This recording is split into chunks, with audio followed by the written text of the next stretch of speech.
waxaan ku bilaabayaa marka ugu horeysa wax lagu bilaabo waxa ugu khayr badan bisimka ilaahay waxaan leeyahay bismillaahi raxmaani raxiim marka xigta waxaan ku bilaabayaa salaan aan ku salaamayo dhammaan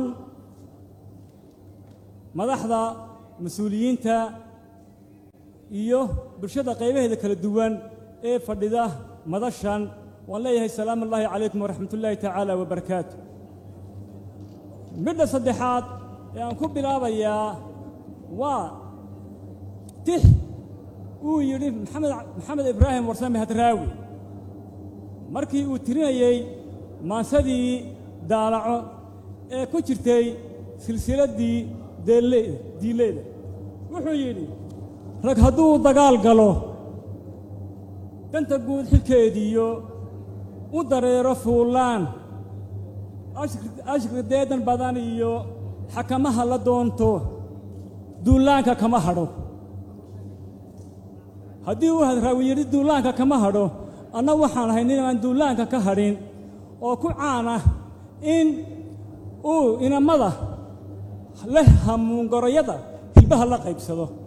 waxaana iiga markhaati ah waxa soo socda oo aan sheegi doono intaanan taa u gelin ibraahim iidle waa musharax u taagan aqalka sare kursiga kontonaad oo aan kula tartamayo wasiirka wasaaradda dastuurka oo iminka halkan khudbaddiisii ka jeediyey waxaan ahay waan ka soo jeedaa qoys hooye iyo aabba oo ka kooban 11 qof oo aan ahay qofkii tobnaad aabbahay allah yarxamu iidla saleebaan axmed oo ku magac dheeraa iidla dhegjar iyo hooyaday hooye arda xaaji ibraahim jaamac dabadhige oo ku magac dheereed dabaylo libaax labadaba waa ku dhaataa waxaan ugu dhaadanayaa ilaahay baa subxaanahu wa tacaala inagula ballamay waalidka oo inoo dardaarmay ixsaankooda iyo birrigooda sidaa darteed baan ugu dhaaranayaa waxaan ku dhashay gobolka sanaag degmada ceelaf weyn oo aan ku barbaaray kagana soo baxay dugsigii hoose dhexe iyo saraba waxaan ahay aabbo ka mas-uulah oo xilka ugu horreeya aan ummadda u qabtay wuxuu ahaa in aan ummadda soomaaliyeed ilaahay igu gargaaray inaan ku soo biiriyo ubad oo aan xilkoodii labada garab ku sido si ay u noqon lahaayeen kuwa ummadda wax tara laakiin aan noqon kuwa ummadda dhiba siday u noqon lahaayeen kuwa ummadda qaada laakiin aan noqon kuwa ummadda ay qaadaan ilaahayna waxaan ka baryayaa inuu igu guuleeyo idina ay igu ducaysaan waxbarashadaydii iskuulka uulada waxaa layga qoray gobolka hiiraan degmada buulo berde iskuulka indhaceel laakiin waxaan ku dhammaystay degmada aan ka soo jeeday ee ceelaf weyn dhammaanteed waxaan waxbarashadii jaamacadda ku qaatay suudaan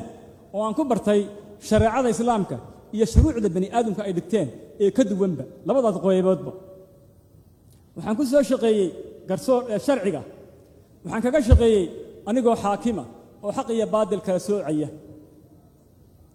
waxaan xusuustaa markaan ardayga ka soo baxay anigoo oo maraya ka yimid suudaan baan igu yidhi maxaad baratay waxaan ku yidhi waxaan bartay sharciga iyo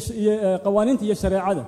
wuxuu yidhi diintaadii maanta badh baad iibisay maxaa dhacay baan ku yidhi wuxuu yidhi haddaad qaanuunka qaadatay oo shareecadii aad badhay badh baad ka digtaa dhowna badhkaad ka tegaysaa sababtu waxay tahay qof aan qaadanin ma jiro sharciga bartay oo loo yara oo aan laaluusha qaadan ilaahay waxaan ka baryey inaanan noqon mana noqon waxaan ku soo shaqeeyey macallin jaamacadeed oo ardaydii aan waxbaray ay maanta dalka ka shaqaynayso qaarna ay maanta hoolkan fadhiyaan qaarna ay dalkan joogaan oo uu ka mid yahay guddoomiyaha maxkamadda sare baashi oo aan macallinkiisii ahaa una dhigay lawaf berbert waxaan ahaa qareen u dooda dadka xuquuqdooda xorriyaadkooda oo muddo 5 sannadooda ka difaacayay maxkamadaha hortooda waxaan ahaa la taliye sharci oo dadka kala taliya waxa ay u baahan yihiin xagga sharciga iyo waxa ka kulmayaan haddaan intaa ka imaado muddadii aan soo shaqaynayay ka shaqaynayay maxkamadda sare ee Soomaaliya waxaan xooga saaray amaba inta aan ka shaqaynayay sarreynta sharciga iyo hufnaanta cadaaladda sarreynta sharcigu waa in dadku ay siman yihiin sharciga hortiisa oo aan lagu kala sarreyn in sharcigu dadka ka sarreeyo dadkuna ka hooseeyaan waxaan ka shaqeeyey siday wada shaqayn lahaayeen hay-adaha dastuuriga ee isku xidhan intii aan xilka joogay mudanayaal ergooyinka sharafta leh martida kale sanadkii 2016 oo aan qabtay xilka maxkamadda sare ka sokow howlaha cadaaladda waxaan dadaal badan geliyey oo aan juhdi badan geliyey sidii loo xaqiijin lahaa samata bixinta iyo xaqiijinta kuraasta gobollada waqooyi waxaa la yaab leh in wasiirka ila tartamaya uu yidhi hoggaan baan ka ahaa waxaan leeyahay salaadiinta cuqaasha carabkaan ku ballaaranayaa maanta cabdigahayr iyo waxa isu gebiyey qowdhan ducaale qowdhan baa wuxuu yidhi diintaan ku dhaarshay diintaan ku mariyey iyo daacadda ilaahay ducaaliya warsame iyo ma ciidagala doortay su-aashu waxay tahay idinkaa ka jawaabaya ciddii ka shaqaysay howlaha dastuurka aqalka sare inuu ahaa guddoomiyaha maxkamadda sare iyo inuu saalax ahaa mudanayaal haddaba haddii aad codkiinna ay siisaan haddaa codkiinna ay siisaan waxaan aaminsanahay in aan ka qayb qaadan doono oo juhdiga ku gelin doono kor u qaadidda kaalinta oday dhaqameedyada sababta maxay tahay oday dhaqameedyadu salaadiinta cuqaashu waxay u bays u yihiin nabadda iyo siyaasadda Soomaaliya xilligan la joogo sidaas darteed ka sokow awoodda xagga dhaqanka ay helayeen waxay u baahan yihiin in lagu kaabo awood dawladeed oo qofka caaqilka ama suldaanka ah awood loo siiyo in qofkii magta ku diida la xili karo oo oran karo halay xiro maadaama uu yahay sarkaal ka tirsan wasaaradda arrimaha gudaha caaqilku haddii la doorto aniga oo rumaysan wada shaqaynta isku tanaasulka is-ixtiraamka kala dambeynta oo ah aasaaska horumarka waxaan marba dhowri doonaa karaamada sumcadda ummadda iyo hay'adaha dawladda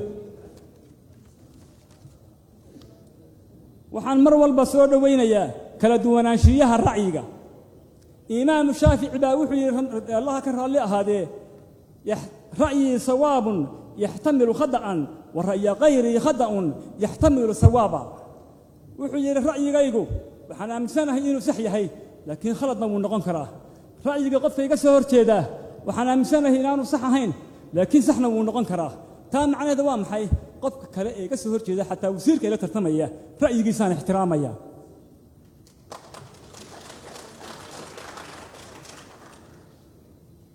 mudanayaal waxaan aaminsanahay wada tashiga iyo wax isweydiinta iyo wax walba lagu gaaro heshiis waayo ilaahay baa yidhi subxaanahu wa tacaala nabigiisii buu ku yidhi washaawirhum fi lamri nebi maxamedow dadkaaga ummaddaada la tasho sidaas darteed waxaan aaminsanahay wada tashigana aaminsanahay heerkii la doonaba ha joogay hadduu qays yahay oo haaye iyo aabbo tahay iyo hadday dawlad tahay iyo halka u sarraysa wada tashi iyo wax isweydiin baan aaminsanahay anigu mudanayaal ergada sharafta leh waxaan soo xiganayaa gabay uu tiriyey inaan dhallinyaro ah oo Soomaaliyeed oo ka warramay ummadda Soomaaliyeed oo yiri sanadahan gaboobiye xilligu nama gargaaraani guud ahaan ba maalmaha